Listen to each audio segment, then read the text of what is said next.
యేసుక్రీస్తు నామములో మీ అందరికీ శుభములు తెలియపరుస్తున్నాను.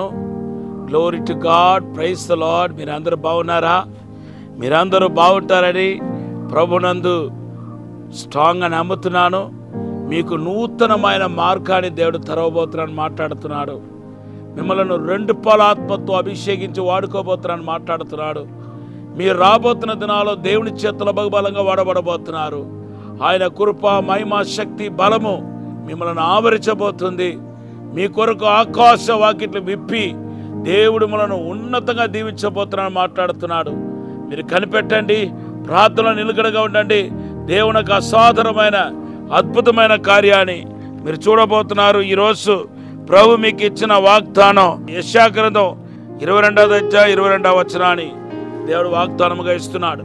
దేవుని బిడ్డలారా, దావీదు ఒక ఆశీర్వాదాన్ని మనం గమనించి చూస్తే మొదటి ఆశీర్వాదం విజయం. పైగా అది గొలియాతు మీద వచ్చిన విజయం.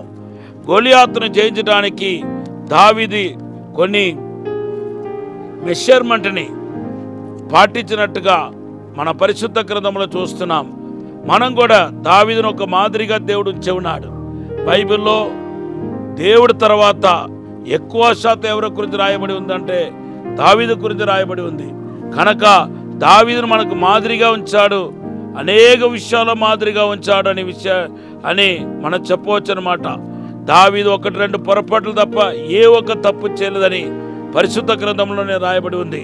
కనుక దావీదు ఈ మొదటి విజయ విషయంలో ఏ విధంగా మరి ఏ సూచనలు పాటించాడో నేను క్లుప్తంగా మీకు చెప్పాలని చెప్పి పరిశుద్ధాత్మతో ప్రేరేపించబడుతున్నాను. మొదటిగా అభిషేకించబడడానికి ముందు దావీదు మరి తండ్రితోనే ఉన్నాడు. అభిషేకించబడిన తర్వాత కూడా తండ్రితోనే ఉన్నాడు. మొదటి సామెయేలు గ్రంథం 16వ అధ్యాయం 11వ వచనంలో తండ్రితో ఉన్నాడు అభిషేకించబడడానికి ముందు. అభిషేకించబడిన తర్వాత దావీదు ఎక్కడ ఉన్నాడంటే తండ్రి ఇంట్లోనే ఉన్నట్టుగా మనకు కనపడుతుంది. మొదటి సామెయేలు గ్రంథం 17వ అధ్యాయం 17వ వచనంలో మనం చూస్తున్నాం. దేవుని బిడ్డలారా, చాలామంది అభిషేకించబడడానికి ముందు, ఆశీర్వించబడటానికి ముందు తండ్రితోనే ఉంటారు. తండ్రి అంటే దేవుడితోనూ, ఆత్మీయ తండ్రి అంటే సేవకుడితోనూ ఉంటారు. కానీ తర్వాత ఆశీర్వించబడటానికి ప్రారంభించిన తర్వాత ఇంకా సవాసాన్ని విడిచిపెట్టే వాళ్ళు ఉన్నారు. కొంతమంది ఏమో మొదటిగా ఆత్మీయ తండ్రితో ఉన్న సవాసాన్ని విడిచిపెట్టిన తర్వాత దేవునితో ఉన్న సవాసాన్ని విడిచిపెడతారు. కొంతమంది ఏమో దేవునితో ఉన్న సవాసాన్ని విడిచిపెట్టి ఆత్మీయ తండ్రితో ఉన్న సవాసాన్ని తర్వాత విడిచిపెడతారు. దేవుని బిడ్డలారా, 2 పెద్ద పొరపాటు. మీరు ఎంతెందుకు ఆత్మీయంగా ఎదుగుతున్నారో మీరు ఒక అకౌంటబిలిటీగా, మీరు లెక్కప్ప చెప్పేవాడుగా ఉండాలా. ఎప్పుడుకు లెక్కప్ప చెప్పేవాడుగా ఉండాలా. లెక్క ఎవరికి చెప్తారు? మీకంటే పైవారికి లెక్కప్ప చెప్పాలి. దేవుని బిడ్డలారా, బైబిల్లో రాయబడి ఉంది. ఎబ్రీ పత్రిక 13వ అధ్యాయం 17వ వచనంలో రాయబడి ఉంది. మీ పైన ఉన్న నాయకులకు మీరు లోబడి ఉండాలి, ఎందుకంటే వాళ్ళు మీ ఆత్మలు కాయిస్తున్నారు, దేవుడికి లెక్కప్ప చెప్పాల్సి ఉంటుంది అంటున్నాడు. మీరు ఒకవేళ వాళ్ళు దుఃఖముతో, మిమ్మల్ని బట్టి దుఃఖముతో వాళ్ళు ఉంటే గనక నిష్ప్రయోజనం అనే మాట రాయబడి ఉంది. కనుక you are accountable to God and man also. ఈరోజు పరిశుద్ధాత్మ దేవుడు మాట్లాడుతున్నాడు. మీరు పరలోక తండ్రితో సహవాసం చేస్తున్నారా? పరలోక తండ్రితో సహవాసం చేయకుండా మీరు గొలియాతుని ఎదుర్కొంటాను, శోధన ఎదుర్కొంటాను, నాకు దేవుడు జ్ఞానం ఇచ్చాడు, తెలివితేటలు ఇచ్చాడు, నా చదువంతా నేనంత అనుకుని వెళ్తే ఖచ్చితంగా గొలియాతు చేతిలో పరాజయం ఎదుర్కొంటారు. అయితే తండ్రితో ఉంటే మాత్రం ఖచ్చితంగా మీకు విజయం దేవుడు ఇస్తాడు. ఎందుకంటే ఆ తండ్రియే మీలుండి జయాన్ని మీకు అనుగ్రహించేవాడు. అంతేకాదు దేవుని బిడ్డల తర్వాత మీరు ఆత్మీయ సహవాసం కూడా కలిగి ఉండాలి. ప్రతి సేవకుడు, ప్రతి విశ్వాసికి ఒక ఆత్మీయ నాయకుడు ఉండాలి. ఆత్మీయ నాయకుడు లేకుండా మీరు ఆత్మీయ ప్రయాణాన్ని ప్రారంభిస్తే అది ప్రమాద దశకి వెళ్ళిపోతాయి, శోధనలు పడిపోతారు. కనుక ఆత్మీయ తండ్రి గలవారుగా మీరు ముందుకు వెళ్ళాలని ఆశపడుతున్నాను. రెండవదిగా మనం చూస్తే దేవుని బిడ్డలారా, ఆయన ఎంతమంది నేరారోపణ చేసినా, ఎన్ని రకరకాలు మాట్లాడినా ఏ మాటను దావీదు వినిపించుకోలేనట్టుగా కనపడుతున్నాడు. ఎంత ఆత్మ అనుభవం ఉంటే ఈ అనుభవంలోనికి రాగలుగుతాడు చెప్పండి?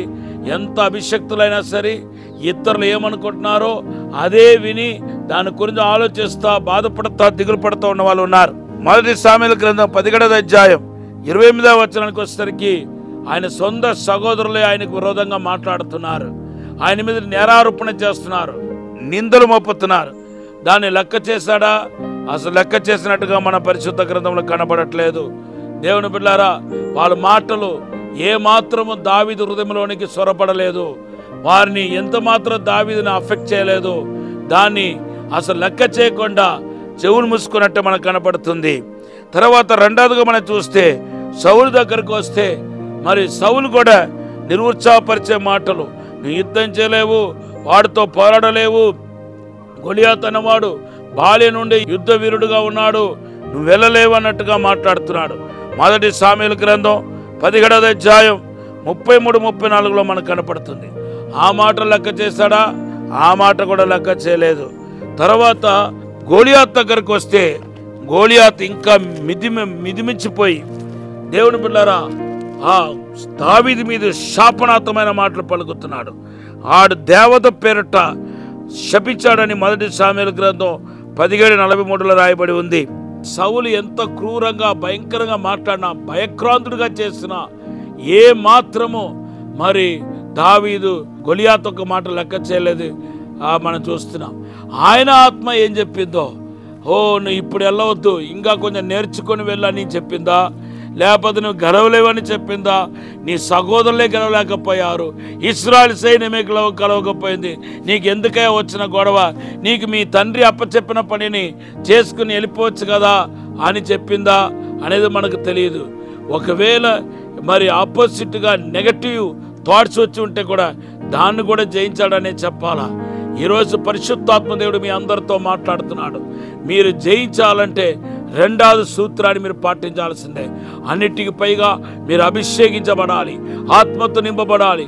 1 సామెయలు గ్రంథం 16-13లో దావీదు అభిషేకించబడ్డాడు. ఆ అభిషేకమే విజయానికి కారణమైందని నేను ఈరోజు ధైర్యంగా చెప్పగలుగుతాను. ఈరోజు అభిషేకించబడిన వాళ్ళకు అపజయం లేదు, గొప్ప విజయాన్ని మీరు పొందగలుగుతారు. దేవుని బిడ్డలారా, విజయం మీది. దేవుడు మీకు అద్భుత కార్యాన్ని ఆశీర్వాదాన్ని ఇచ్చి బలపరచబోతున్నాడు. ఈ సమయంలో మీ కొరకు ఒక చిన్న ప్రార్థన చేయాలని ఆశపడుతున్నాను. పరిశుద్ధము నమ్మకమైన పరలోక తండ్రి, ప్రతి ఒక్కరిని ఇప్పుడే అభిషేకించమని అడుగుతున్నాను. ఇప్పుడే వరాలతో ఫలాలతో నింపమని అడుగుతున్నాను. దావీదు పొందిన విజయాన్ని మాకు కూడా దయచేయమని అడుగుతున్నాను తండ్రి. ఇప్పుడే దైవిక శక్తి దక్కనగాక, దైవిక అభిషేకం దక్కనగాక, మీరే ముట్టుమని బలపరచమని యేసు నామములో అడిగి వేడుకుంటున్నాము తండ్రి. ఆమేన్, ఆమేన్. ప్రభు ఈ మాటలు దీవించనగాక. యెహెజ్కేలు గ్రంథం 36వ అధ్యాయం 27-28 దేవుడు వాగ్దానం చేస్తున్నాడు. God bless you.